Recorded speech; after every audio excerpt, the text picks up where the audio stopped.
خانه ما با یک روز خانه پشت برشون جلی جور کردیم.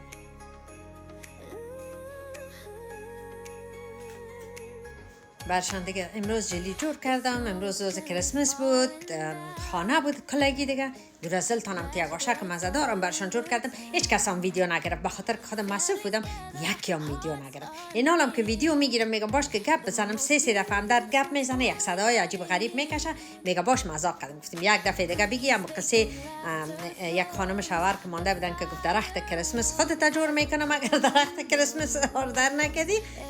ما هم با زقت میتم اگه یک دفعه دیگه صدا بکشی که نمیمونه که ویدیو بگیرم. دوستا فکر کردن بسیاری کسا میگه او بزنس کار نداد، بزنس ایلا داد. عزیزای من بزنس هم هیچ وقت ایلا نمیدم. این بزنس است که زمینه رو برای من مساعد ساخت که ما بتانم که کار آزاد، شغل آزاد کنم. با وجود از اینکه قدر پیشرفتم کردیم، بزنسمون پیش میبرم، چقدر در دنیای دیجیتال آنلاین فهمیدیم، چقدر رشد شخصیتی کردیم از هر نگاه. و خب بزنس من پیش میبرم، بزنس من هست در کنارش. یکی ویدیوهای هر ساعت میماندم در خانه که کار میکردم ویدیو میماندم.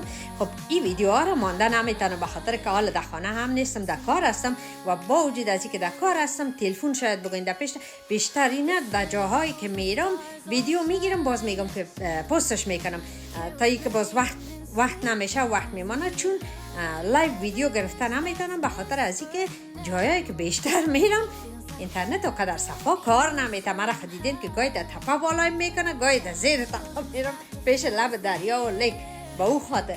اما بزنس هم هیچ گاهی اعلان نمیتم. و با شما ها هم میگم کسایی که خانمای عزیزی که اقدام کردین، معلومات گرفتین، کسایی که معلومات نگرفتین معلومات بگیرین و بیاین. بهترین بزنس است. خصوصا همیشه میگم برای ما خانما زیاد کسا داریم که میخواین سرکوب ما کنن به خاطر از اینکه اگر ما موفق شویم موفقیت ما ناکامی روزگما هست با او خاطر. اما باور به اونا نکنین و باور به توانایی های خود کنین و بیاین و امتحان کنین.